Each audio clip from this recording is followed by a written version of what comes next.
You've heard the story about the glass half full, the glass half empty. It's all about how you look at it. Well, I recently heard an interesting variation on that, which is a woman holding the glass and sort of showing it to an audience and asking the question not is it half full or half empty, but how much does it weigh?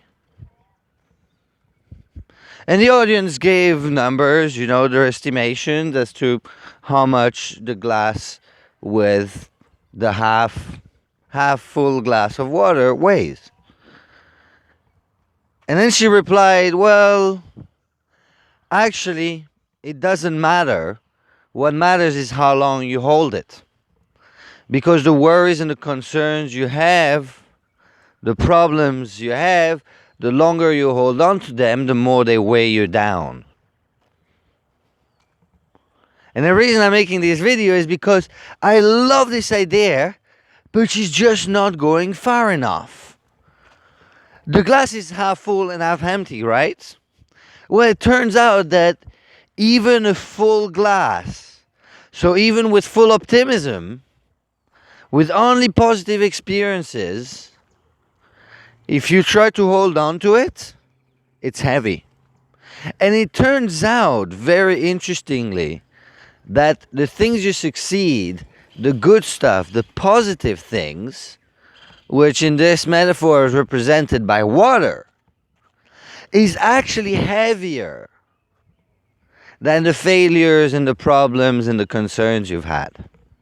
And that is what I see with my clients very well. So this is the difference between coaching to overcome problems and coaching people on high performance. Let me give you an example. I've been working recently with someone who literally revolutionized their industry. Thanks to her, there is now an independent industry in the field she works in. So she's created something that nobody thought was possible. And when we had our conversation, she said that the problem is that she doesn't feel confident into doing the next thing she wants to do. She lacks that confidence. She wishes she felt as confident as she feels about that past achievement.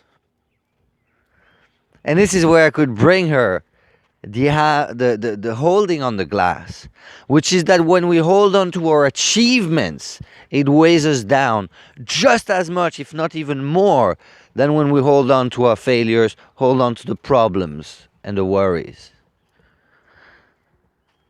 So what happened is that she realized, I asked her the question, so did you feel confident before you achieved that extraordinary thing? And she looked at me and said, no, because I hadn't achieved it. And that's why we don't want to hold on to all our achievements, the great stuff that happened to us. Because we have confidence as a result of these things happening.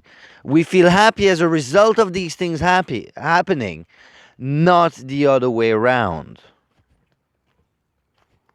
So happiness is not required to find love.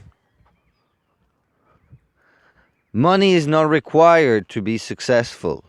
Confidence is not required to do something you don't know how to do.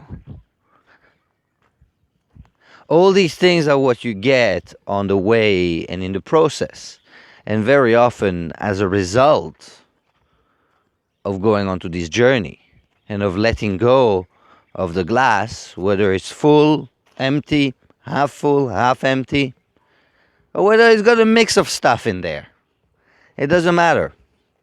Whether you hold on to positive or negative things, they weigh you down. So what are the achievements that you hold on to and that define who you are?